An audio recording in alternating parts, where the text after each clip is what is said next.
जिन 3 कानूनों को साम्राज्यवादियों ने साम्राज्यवाद के हित में लिखा था, आईपीसी, सीआरपीसी और इंडियन एविडेंस एक्ट, जिसे हाउस ऑफ कॉमन्स और हाउस ऑफ लॉर्ड्स ने पारित किया था, जिसे भारतीयों को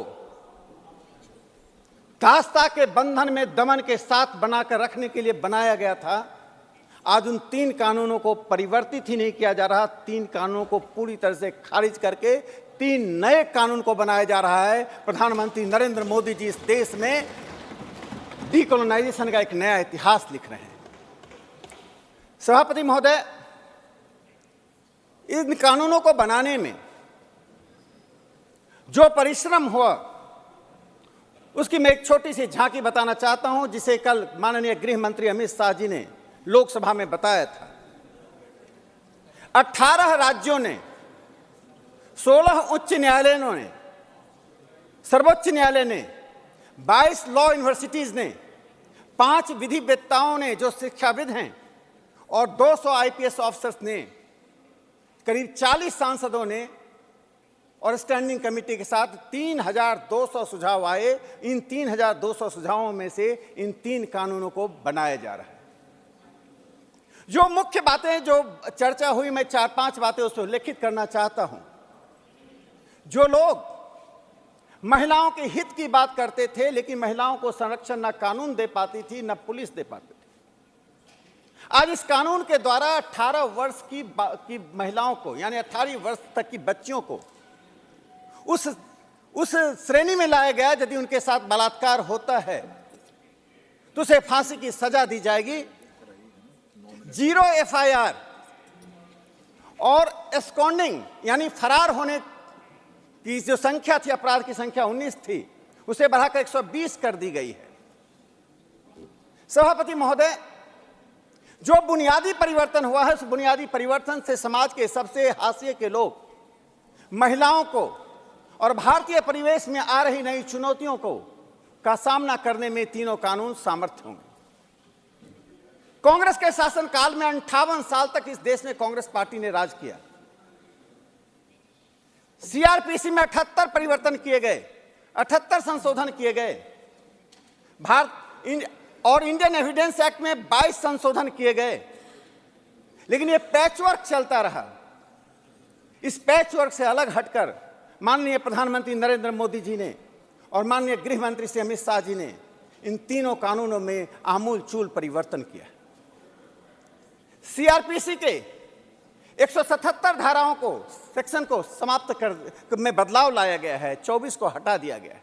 इंडियन एविडेंस एक्ट में लगभग 24 धाराओं में परिवर्तन किया गया है, 6 धाराओं को हटा दिया गया है। इन सभी बातों को कहते हुए मैं जिस बात को रेखांकित करना चाहता हूं, लोकतांत्रिक तरीके से इस देश के हित में, इस देश के संदर्भ में जो 3 कानून बने हैं, उसका आधार क्या है? पहले आधार दमन था और दासता थी, अब आधार मानवीयता और मानवाधिकार है। इन कानूनों के द्वारा मानवाधिकार को संरक्षित करने की पूरी कोशिश की गई है। हर व्यक्ति यहां महसूस करे कि न्याय से दंड निकलता है, पहले दंड से न्याय निकलता था। तो पहले रूल बाय लॉ था, अब रूल ऑफ लॉ है। यह एक बड़ी बुनियादी परिवर्तन इन 3 कानूनों के द्वारा किया गया है। सभापति महोदय, इस देश में ब्रिटिश राज सत्ता का अंत 1947 में हुआ। 47 में अंत होने के बाद यह उम्मीद जताई गई थी कि इस देश की मानसिक स्थिति को देखते हुए, इस देश के संदर्भ को देखते हुए, इस देश के इतिहास और विरासत को देखते हुए कानूनों में परिवर्तन किया जाएगा।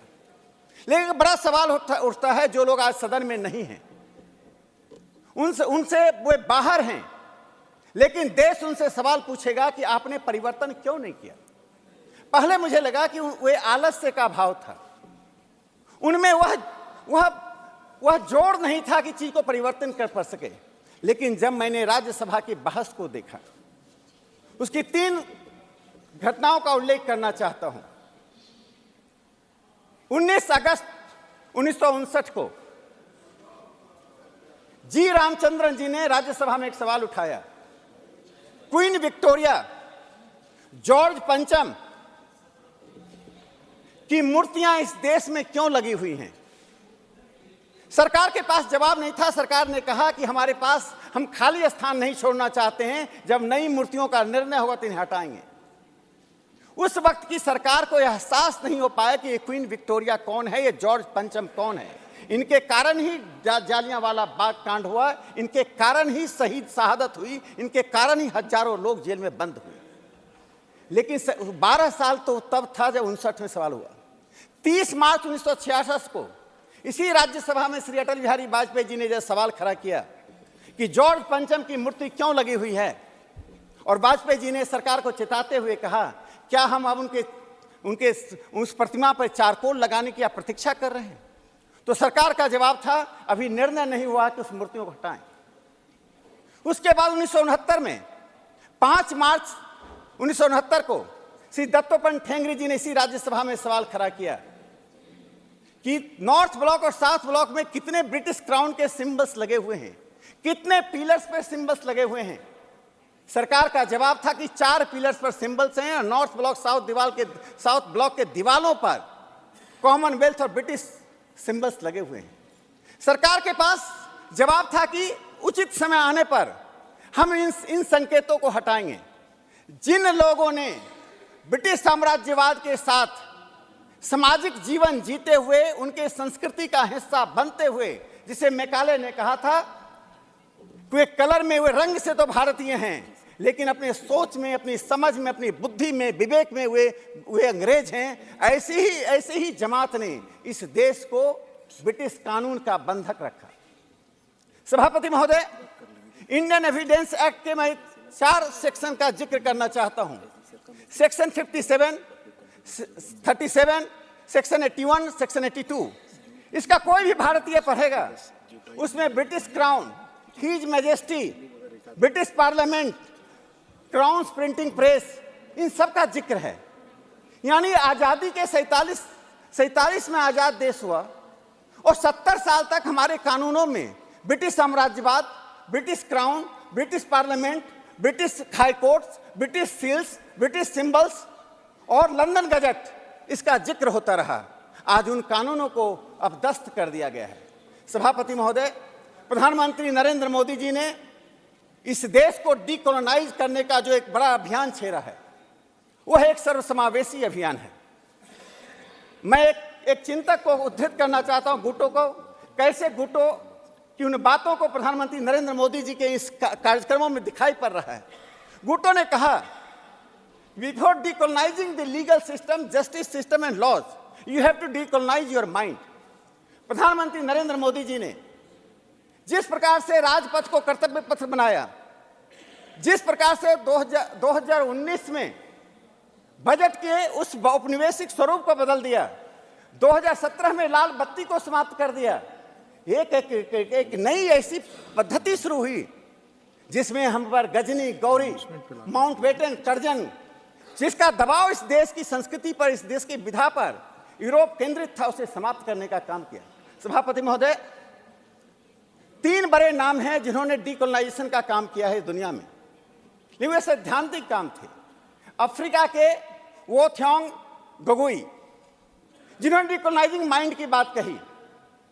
हिंदुस्तान के कृष्ण भट्टाचार्य, जिन्होंने विचारों के स्वराज की बात कही।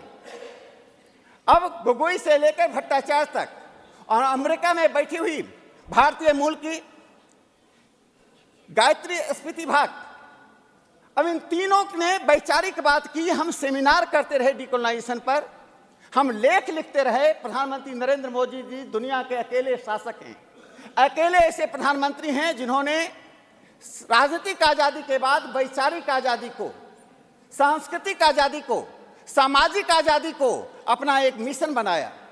और इस मिशन के कारण वह अखबार जो चीन का ग्लोबल टाइम्स भारत का आलोचक है, लेकिन जब एक शक्ति के साथ, एक उद्देश्य के साथ काम होता है, तो ग्लोबल टाइम्स ने लिखा 30 मई 2023 को अपने संपादकीय में समर्थन करते हुए लिखा। सभापति महोदय, 1 मिनट में समाप्त करता हूं। We emotionally support India's move for decolonisation. और मैं इससे जोड़ता हूं, गार्डियन अखबार ने 19 मई 2014 को जो प्रधानमंत्री जी के बारे में लिखा, Modi new test of destiny, उसने जो कहा था कि प्रधानमंत्री नरेंद्र मोदी जी भारत की सांस्कृतिक वैचारिक पृष्ठभूमि को अंग्रेजियत से अलग करना चाहते हैं, इज ए गिफ्टेड पॉलिटिशियन। आज इस बात को हम देख रहे हैं, आज पूरी दुनिया में इस बात की चर्चा हो रही है। डीकोलोनाइजेशन का एजेंडा पूरी दुनिया में मुख्य धारा का एजेंडा बन चुका है। आज प्रधानमंत्री मोदी जी ने यह साबित कर दिया है कि यदि देश को अपनी अस्मिता के आधार पर अपने पैरों पर चलकर आगे बढ़ना है, उसे विदेशी दास्ता से अपने आप को मुक्त करना पड़ेगा। उनके लिए मैं दो पंक्ति बोलता हूं जो प्रधानमंत्री मोदी जी ने आज डीकोलोनाइजेशन का संदेश पूरी दुनिया को दिया है। दिशा दीप्त हो उठी प्राप्त कर पुण्य प्रकाश तुम्हारा, लिखा जा चुका अनल अक्षरों में इतिहास तुम्हारा। बहुत बहुत धन्यवाद।